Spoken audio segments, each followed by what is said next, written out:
Sepotong keju bukanlah sesuatu yang wajar ditemukan di mobil yang sedang diparkir. Meskipun kelihatannya lucu, hal ini mungkin menandakan sesuatu yang cukup berbahaya. Seorang wanita menceritakan kisahnya di internet. Awalnya, dia hanya mengira dirinya dikerjai oleh anak tetangga. Dia memutuskan menelpon seorang teman dan meminta bantuan untuk membersihkan mobilnya. Tapi saat kedua wanita itu mulai membersihkan keju yang meleleh, mereka melihat sesuatu yang aneh di sekitar dua mobil dari tempat parkir mereka. Mereka ingat melihat sebuah mobil van putih datang, di dalamnya ada sekelompok pria yang menatap mereka. Berhubung dia nggak sendirian, wanita itu memutuskan untuk lanjut membersihkan mobilnya meskipun mereka berdua merasa nggak nyaman diawasi. Mereka butuh hampir 1 jam untuk membersihkan keju yang sudah meleleh di bawah teriknya matahari. Wanita itu bertanya-tanya apakah itu mungkin sebuah taktik untuk melakukan perampokan? Karena kebanyakan orang akan sangat fokus untuk membersihkan kotoran di mobil, mereka nggak terlalu memperhatikan barang-barang mereka. Atau lebih buruk lagi, bagaimana kalau itu adalah strategi penculikan? Karena kamu nggak akan bisa melihat orang mencurigakan yang menghampirimu setelahnya. Dia kemudian berpesan, kalau ada sepotong keju di atas mobilmu, biarkan saja, sebaiknya bersihkan saja di rumah. Atau bawa kendaraanmu ke tempat pencucian mobil terdekat. Pekerja di sana pasti tahu cara terbaik untuk menghilangkannya tanpa merusak cat. Potongan keju itu bisa saja hanya kebetulan. Tapi beberapa penipuan di luar sana bahkan ada yang lebih kreatif. Kalau melihat sepotong pakaian di kaca depan atau terselip di antara bilah wiper mobil, jangan buru-buru menyingkirkannya ya. Sekali lagi, benda itu bisa sengaja diletakkan di sana untuk mengalihkan perhatianmu sementara mobilmu dibawa kabur. Pilihan terbaik adalah pergi secepat mungkin dan menuju lokasi yang aman. Lokasi tersebut harus memiliki penerangan yang baik dan ramai. Baru setelah itu, kamu bisa menyingkirkan benda-benda yang ditaruh di mobilmu dengan aman. Beberapa orang bahkan menemukan uang di bawah wiper mereka. Mungkin uang itu diletakkan di sana dengan maksud yang sama. Berikut ini adalah metode yang sering digunakan beberapa orang untuk mengurangi kemungkinan mobilmu dicuri. Pastikan ban mobil menghadap ke tepi jalan saat diparkir. Ini karena saat roda mobil diposisikan seperti itu, pencuri akan kesulitan untuk bermanuver. Dengan cara ini, akan butuh lebih banyak waktu dan usaha untuk memindahkan mobilmu dan kecil kemungkinannya untuk menjadi sasaran pencurian. Seorang wanita lain ingat pernah menemukan tisu di bawah gagang pintu mobilnya. Tapi pada saat itu, dia nggak terlalu memikirkannya. Dia membuangnya dan melanjutkan harinya. Beberapa jam kemudian, dia berakhir di rumah sakit karena mengeluhkan rasa sakit di tangannya dan sesak napas. Dokter menyimpulkan bahwa dia telah diracuni dengan zat yang nggak diketahui. Sayangnya penipuan menjadi semakin umum akhir-akhir ini dan penipuan online menduduki peringkat teratas. Sebagai contoh, kamu bisa menjadi korban penipuan phishing ketika menerima email dari seseorang yang tampaknya nggak asing. Bisa jadi itu akuntanmu, rekan kerja, atau toko yang sering kamu kunjungi. Tapi kalau mencermati alamat emailnya dengan seksama, kamu akan dengan mudah menyadari ada sesuatu yang janggal. Mungkin itu hanya satu huruf yang diedit atau nama yang dieja secara berbeda. Email semacam ini bisa meminta berbagai hal darimu, mulai dari informasi pribadi seperti alamat dan kata sandi, hingga permintaan pembayaran.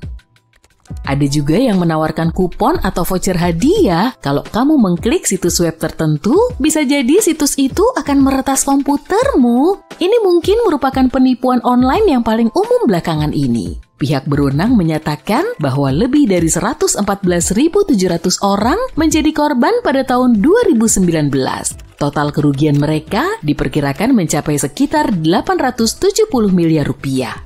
Ada juga situs web belanja palsu. Untuk memastikan kamu selalu mengunjungi situs web yang benar, periksa URL-nya dengan teliti ya. Jika situs webnya bertuliskan amazon.com dengan angka 0 pada huruf O-nya, artinya kamu nggak berada di tempat yang tepat dan mungkin akan kena tipu. Kamu bisa saja membeli sesuatu dari situs web ini, tapi kemungkinan besar nggak akan ada barang yang dikirim. Atau skenario terbaiknya, menerima barang palsu.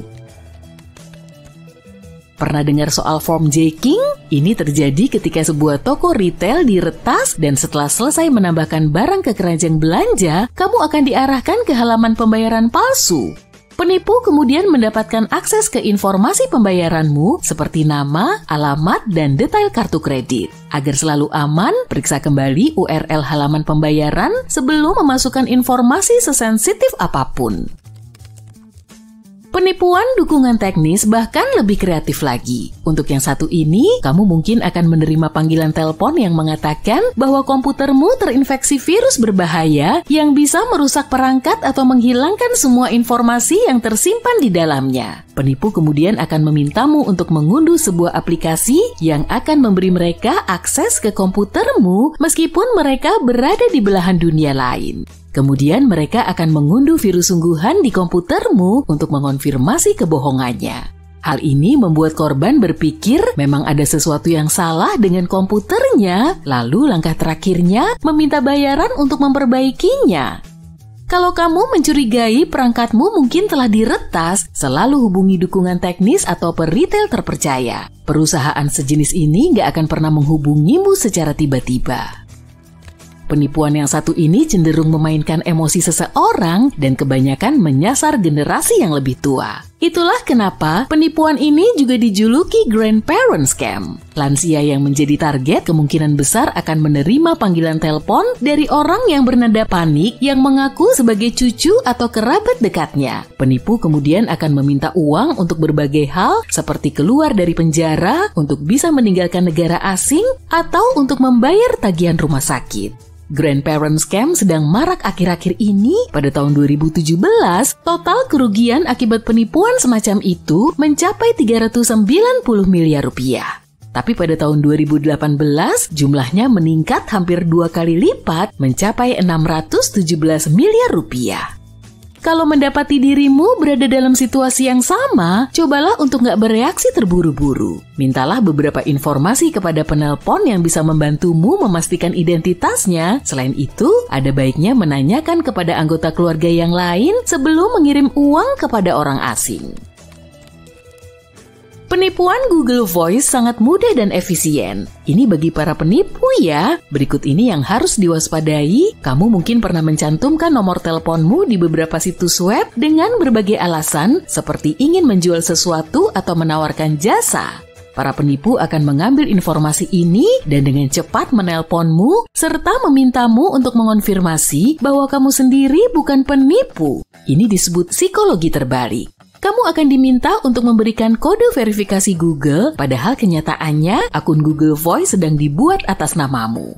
Penipu bisa melanjutkan penipuannya dan berpura-pura menjadi dirimu saat memakainya dengan menggunakan akun yang baru dibuat. Aturan nomor 1, jangan pernah membagikan kode verifikasi kepada siapapun. CV online juga nggak aman loh, karena bisa memberikan informasi pribadi kepada penipu. Mereka akan berusaha menghubungimu, berpura-pura menjadi tim perekrut, dan beberapa bahkan sampai melakukan wawancara kerja loh. Kebanyakan dari mereka berpura-pura menawarkan posisi bergaji tinggi yang tentunya akan membuatmu tertarik untuk menerimanya. Tapi ada jebakan di sini. Sebelum mereka memberikan dokumen penerimaan kerja, kamu akan dimintai uang sebagai biaya partisipasi atau bahkan untuk biaya penyiapan kantor di rumahmu. Untuk memastikan keamananmu, buatlah alamat email berbeda yang hanya kamu gunakan untuk mencari pekerjaan. Dengan cara ini, email pribadimu nggak akan tersebar dan aman dari penipuan online yang nggak diinginkan. Pastikan selalu meminta pihak perekrut untuk mengonfirmasi informasi yang kamu terima via telepon melalui email juga. Kalau sudah nggak asing dengan perusahaan tersebut, kamu juga bisa menghubungi divisi HRD untuk memastikan bahwa apa yang diminta sudah sesuai dengan kebijakan mereka. Stiker bumper di mobilmu memberi terlalu banyak informasi dari yang kamu kira. Stiker custom yang kamu buat untuk anjingmu mungkin bisa ngasih tahu perampok kalau kamu lumayan sering beraktivitas di luar rumah dan suka menghabiskan banyak waktu jauh dari rumah atau mobilmu, sehingga keduanya menjadi rawan. Atau bahwa kamu punya cukup uang untuk membeli jenis anjing mahal. Stiker yang menunjukkan kamu punya anak bisa diterjemahkan menjadi perhatianku gampang terganggu dan aku selalu repot. Jadi, mobilku gampang banget dicuri. Stiker yang kamu bawa dari liburan di mobilmu juga menunjukkan kamu mungkin pergi selama beberapa bulan pada suatu waktu atau kamu suka melakukan perjalanan jarak jauh. Kalau kamu bangga dengan aktivitas keluargamu, jangan gunakan stiker bumper untuk menunjukkannya. Itu mungkin memancing orang-orang tak diundang dan memberi mereka banyak informasi seperti nama kampusmu atau tempatmu bermain golf. Sama halnya jika kamu memiliki profesi tertentu, pencuri bisa dengan mudah memperkirakan berapa banyak barang berharga yang bisa mereka temukan di mobilmu dari perkiraan mereka tentang jumlah uang yang kamu hasilkan. Stiker parkir bahkan bisa menunjukkan tempatmu bekerja atau tinggal yang harusnya tidak boleh kamu bagikan pada orang asing. Makin banyak mobilmu dihias, makin kamu akan diingat. Memang nggak selalu buruk, tapi kalau kamu pernah menyinggung seseorang di jalan, mereka akan lebih cenderung melaporkanmu ke pihak berwenang kalau kamu punya plat nomor custom, warna mobil yang unik, atau banyak stiker. Kalau kamu nggak berniat menyimpan mobilmu selamanya, kamu harus memikirkan seperti apa tampilan mobilmu sebelum menjualnya. Banyak stiker bumper di mobil bisa membuat pembeli menjauh. Selain itu, melepas stiker kayak gini susah banget karena biasanya meninggalkan banyak sisa-sisa lengket. Stiker juga bisa merusak lapisan cat mobil. Meski begitu, ada satu stiker yang bisa menjauhkan pencuri, yaitu stiker yang menunjukkan ada alarm atau sistem pelacakan di mobil. Jangan simpan barang elektronik di mobilmu untuk waktu yang lama. Pertama, barang ini bisa menarik perhatian yang tidak diinginkan dari orang yang mencari uang dengan mudah. Selain itu, meninggalkan ponsel atau pengisi daya di suhu ekstrim bisa merusaknya secara permanen. Setiap hari, kamu mungkin memakai tabir surya, tapi ingat, jangan tinggalkan botolnya di mobil. Membiarkan tabir surya terpapar sinar matahari bisa mengurangi efeknya karena panas berlebih menonaktifkan bahan kimianya.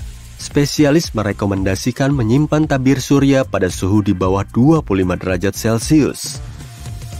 Kamu bahkan harus menjauhkan kacamata mengemudimu dari sinar matahari langsung. Pastikan kamu menaruhnya di dalam kotak sarung tangan atau membawanya saat keluar mobil. Paparan sinar matahari langsung bisa merusak lensa dan bingkai plastik ataupun logamnya, sehingga merusak efisiensinya terhadap sinar matahari.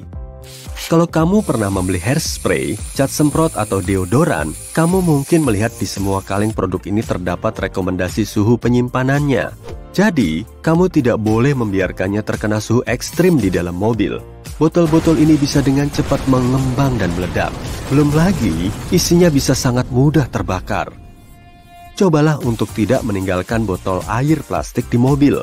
Kalau sudah terpapar panas, kamu bisa saja mengkonsumsi zat berbahaya seperti BPA, senyawa kimia yang digunakan dalam pembuatan berbagai jenis plastik. BPA bisa berpindah dari plastik ke dalam air setelah beberapa waktu. Itu sebabnya air minum kemasan juga punya tanggal kadaluarsa. Bukan airnya yang bisa kadaluarsa, tanggal ini dibuat agar kamu tahu kapan airnya masih bisa dikonsumsi dan aman dari bahan kimia di dalam plastik. Bukan cuma itu, botol air yang ditaruh di jok mobil di bawah sinar matahari langsung bisa menjadi mirip kaca pembesar bagi sinar matahari dan menjadi mudah terbakar. Kalau kamu ingin memastikan bahan makananmu aman dikonsumsi, jangan pernah simpan di suhu yang tidak aman. Saat kamu harus membeli bahan makanan yang mudah rusak, simpanlah di tempat dengan suhu di atas 4 derajat Celcius, tidak lebih dari 2 jam, atau hanya 1 jam saat suhunya di atas 32 derajat Celcius. Sebaiknya, kamu membeli daging atau susu terakhir dari daftar belanja. Dengan begitu, kamu bisa langsung pulang dan segera menyimpannya di kulkas. Meski musimnya sedang dingin, jangan pernah tinggalkan minumanmu tanpa pengawasan di dalam mobil. Air, jus, atau soda bisa mengembang di wadahnya jika dibekukan dan terciprat kemana-mana. Memasukkan pakaian basah ke dalam kantong setelah keluar dari sauna atau kolam renang memang lebih praktis, tapi pastikan kamu tidak meninggalkannya terlalu lama di mobil. Pakaian itu bisa dengan mudah ditumbuhi jamur atau bakteri yang bisa menempel di tempat-tempat kecil di mobilmu. Selain itu, kamu tak akan bisa memakainya lagi. Gantung saja sampai kering begitu kamu tiba di rumah supaya tidak rusak. Nah, aku juga sering khawatir napasku agak kurang sedap, terutama pas lagi perjalanan jauh. Tapi aku nggak pernah makan permen karet, soalnya gampang lengket dan menempel ke barang-barang di mobilku, apalagi kalau dibiarkan terpapar panas terik. Makan permen karet di musim dingin juga kurang baik karena bisa jadi padat dan beku, sehingga rasanya hilang dan berbahaya untuk gigi putihmu. Sebaiknya pilih permen jeli kalau kamu emang harus menyegarkan napasmu saat di mobil. Tas tangan juga salah satu barang yang nggak boleh kamu tinggal tanpa pengawasan di mobil. Kita sering menaruh barang berharga di tas, seperti kunci rumah atau dompet. Jadi, sebaiknya pastikan kamu nggak meninggalkannya di mobil dan memancing pencuri. Kalau kamu perlu meninggalkannya di mobil, taruh saja di bagasi, karena tidak begitu terlihat dari luar di kebanyakan mobil. Mobilmu seharusnya tidak menjadi tempat penyimpanan dokumen penting. Segera hancurkan atau kirim lewat surel sesegera mungkin. Kalau mobilmu dibobol, kontrak atau formulir pajakmu mungkin membuka informasi berharga tentang hidupmu. Kebanyakan orang meninggalkan dokumen menghadap ke atas di kursi penumpang, sehingga lebih mudah dibaca oleh orang kepo dari luar. Kamu bisa memakai krayon lilin selama perjalanan panjang untuk menghibur anakmu, tapi jangan lupa dikeluarkan dari mobil atau ditaruh di wadah kedap udara begitu kamu tiba di tempat tujuan ya. Perlengkapan seni ini mudah meleleh dan bisa menodai kursimu. Selalu rencanakan perjalananmu jauh hari kalau mau membeli tanaman hias. Kalau kamu tahu nggak bakal langsung pulang, pastiin kamu membeli tanaman yang kuat. Suhu 7 derajat Celcius sampai 10 derajat Celcius saja bisa membuat tanaman yang rapuh layu dalam waktu 1 jam. Bukan cuma itu, kalau daunnya menyentuh jendela, kaca yang dingin bisa merusaknya. Meski tanamannya agak besar, jangan pernah menaruhnya di bagasi atau membiarkannya mencuat keluar jendela.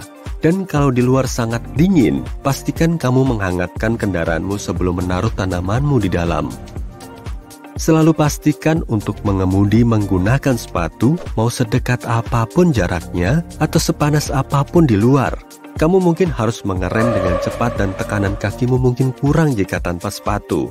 Selain itu, saat ada kendaraan darurat dan kamu harus keluar dari mobil, kakimu mungkin akan terluka atau kamu akan membuang banyak waktu memakai sepatu. Kalau kamu suka bepergian sambil membawa sepeda atau skuter di mobilmu, kamu perlu merawat ban pneumatiknya, alias ban yang berisi udara dan butuh dipompa. Ban seperti ini juga tidak boleh ditinggalkan di dalam mobil pada hari yang panas. Alasannya, panas yang ekstrim bisa membuat udara di dalam ban mengembang, bahkan terkadang menyebabkan ledakan. Temperatur yang tinggi ini juga bisa melemahkan karetnya, sehingga banmu lebih berisiko kempis. Bahaya bisa datang di mana saja. Penipu makin kreatif, menggunakan berbagai cara untuk mendekati dan menggunakan keahlian mereka untuk menipumu. Mereka memakai benda-benda aneh seperti amplop di mobil dan menaruh benda aneh lain di kap mobil untuk mencelakai semua orang tanpa melihat usia dan latar belakang mereka. Yuk, kenali tanda-tanda bahaya dan cara mengatasinya. Hari sudah malam, kamu memarkir mobil di parkiran supermarket. Kamu mengunci mobil, lalu belanja. Saat kembali, kamu melihat kemeja terbalut di salah satu wiper kaca depan mobil. Jangan berhenti untuk melepas baju itu dari kaca depan jika ini terjadi padamu. Sebaiknya, segera masuk mobil, lalu pergi. Cari tempat terang yang ramai, lalu berhenti dan buang baju itu. Itu trik baru yang dipakai penjahat untuk mengalihkan perhatian orang yang menyetir sendirian. Kemeja atau kain besar membuatmu berhenti dan melepasnya. Selagi kamu melakukan ini, mereka bakal mengendap-endap dan mulai beraksi. Kalau kamu bawa tas belanja, sebaiknya jangan buka bagasi karena membuatmu jadi sasaran empuk dan menghambat kamu bertindak cepat. Taruh saja tas kamu ke dalam mobil, lalu pilah nanti saat sudah aman. Lebih ngeri lagi kalau kamu menemukan amplop di dalam mobil saat kamu kembali ke mobil. Mobil itu jelas sudah kamu kunci, jadi mungkin ada yang membobol mobilmu. Pertama-tama, ingat keamanan dasar dan segera pergi. Setelah itu, lebih baik buang amplopnya tanpa dibuka. Mungkin isi amplop itu mengerikan. Tapi mungkin rasa penasaranmu nggak terbendung, jadi kamu membuka amplop itu. Mungkin kamu menemukan pesan semacam, "Ibu, Bapak yang terhormat, kami mencoba keamanan mobil Anda dan hasilnya tidak memuaskan. Seperti yang Anda tahu, mobil Anda bisa mudah dibobol. Kami berharap Anda membayar tes ini dan kami akan mengirim orang yang bisa membantu Anda memasang sistem keamanan yang lebih baik." Untungnya, mereka nggak mencuri sesuatu. Jadi, buang amplopnya dan abaikan pesannya. Kalau kamu membayar penipu, mereka pasti akan mengulanginya atau bahkan mencoba hal lebih buruk. Sebaiknya pergi ke bengkel mobil terpercaya dan periksa sendiri sistem keamanan mobil kamu atau ganti yang sudah ada kalau kamu ragu dengan tingkat keamanannya. Botol air di kap mobil bisa jadi tanda bahaya besar, seperti baju di wiper kaca depan. Botol air itu berfungsi untuk mengalihkan perhatian dan membuatmu keluar dari mobil. Tapi ini lebih parah. Meskipun kamu nggak keluar untuk menyingkirkan botol atau benda besar lainnya dan cepat pulang, kamu mungkin akan menghadapi hal menyeramkan. Orang yang menaruh botol di kap mobilmu bisa saja memasang pelacak GPS di mobil.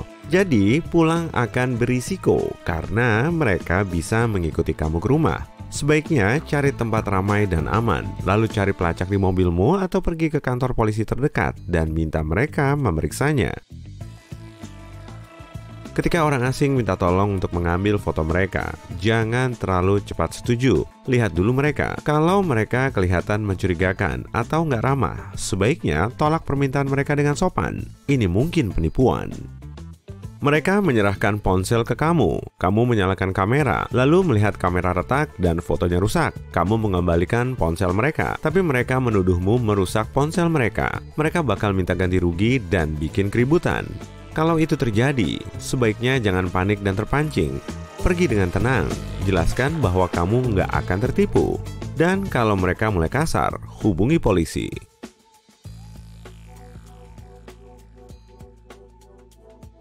Pencuri bisa memasang selebaran iklan, koran, atau stiker di pintu rumah atau apartemen. Kamu mungkin menemukan selembar kertas atau potongan kecil dari botol plastik di pintumu. Kalau kamu nggak mengambilnya dalam waktu lama, pencuri bakal mengira kamu nggak ada di rumah. Nah, beginilah pencuri menandai bangunan dan apartemen yang mudah mereka bobol.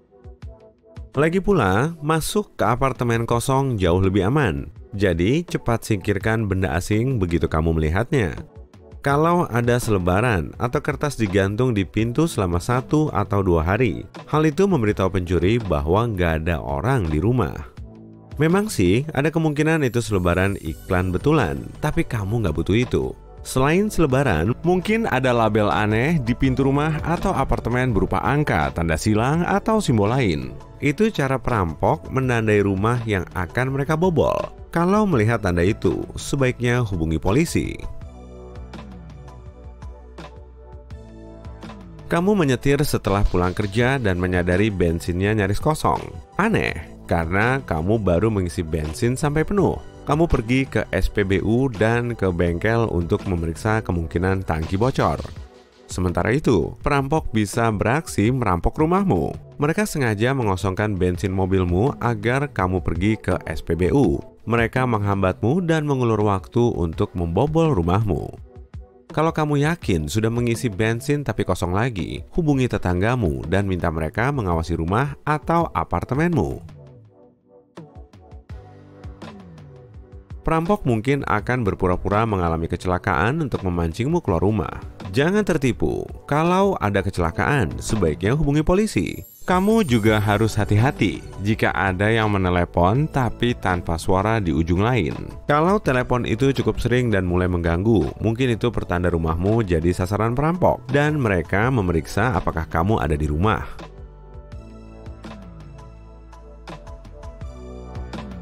Pastikan argo taksi menyala saat kamu masuk taksi. Kalau kamu duduk dan sopir taksi bilang argo rusak, sebaiknya langsung keluar dan panggil taksi lain. Tanpa argo, kamu bisa dimintai ongkos lebih besar daripada ongkos sebenarnya, terutama bila kamu bukan warga lokal. Mobilmu mogok di tengah jalan tol, lalu kamu memanggil jasa derek mobil. Kurang dari 5 menit, ada truk derek berhenti, dan sopirnya menawarkan bantuan. Sebaiknya tolak tawaran dengan sopan. Memang, kamu harus menunggu lebih lama hingga jasa derek yang kamu telepon tiba, tapi kamu nggak akan dimintai uang lebih banyak. Ada perusahaan derek yang mengambil keuntungan dari orang-orang yang mobilnya mogok. Orang asing ini bisa menahan mobilmu sampai kamu membayar 2 kali lipat. Kalau kamu nggak yakin mobil derek yang akan membantumu adalah mobil derek yang kamu panggil, hubungi layanannya dan minta nomor plat. Saat kamu memilih tempat parkir, sebaiknya hindari parkir di samping kendaraan yang lebih besar dari mobilmu. Mobil itu menghalangi pandanganmu dan kamu bisa jadi sasaran orang jahat yang sembunyi di balik van atau mobil di sampingmu. Jika ada yang menelepon dan bilang mereka dari bank, ingat, pegawai bank nggak pernah minta informasi rekening kamu, termasuk PIN dan OTP yang dikirim ke ponsel. Kalau orang itu minta informasi, tutup saja teleponnya dan hubungi bank itu sendiri. Gunakan nomor telepon di website resminya. Membayar dengan kartu debit atau lewat e-wallet, layanan terpercaya adalah satu-satunya cara aman membayar pembelian online. Kalau ada perusahaan memintamu membayar selain dengan cara tadi, misalnya dengan kupon, voucher, atau transfer ke bank lain lewat aplikasi perbankan online, kemungkinan itu penipu. Perusahaan asli nggak bakal menyuruhmu melakukan itu dan bakal memberimu bukti pembayaran.